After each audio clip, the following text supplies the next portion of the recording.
السلام علیکم ناظرین، آپ دیکھ رہے ہیں سریام CID نیوز۔ میں ہوں ریحانہ پروین۔ خبر شامل کرتے ہیں کشمور سے، جہاں سے ہمیں رپورٹ کر رہے ہیں محمد منشا۔ ان کا کہنا ہے کشمور شوہر اور سسر کا بیوی پر تشدد۔ حیدرآباد کی رہائشی مسمات ریشما سولنگی انصاف کے لیے سول کورٹ پہنچ گئی۔ پولیس کی کشمور کے عیدگاہ محلے میں کارروائی۔ مسمات ریشما شوہر کے قبضے سے بازیاب۔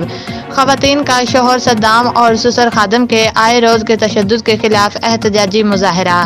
SSP کشمور سے انصاف کی اپیل۔ میری بیٹی پر اس کا شوہر اور سسر ظلم کرتے تھے، مارتے پیٹتے تھے، مجھے ملنے بھی نہیں دیتے تھے، ملنے آنے پر جان سے مارنے کی دھمکیاں دے کر بھگا دیتے تھے۔ مسمات ریشما سولنگی۔ مزید اپڈیٹس کے لیے ہماری ویب سائٹ وزٹ کریں www.saryamcidnews.com۔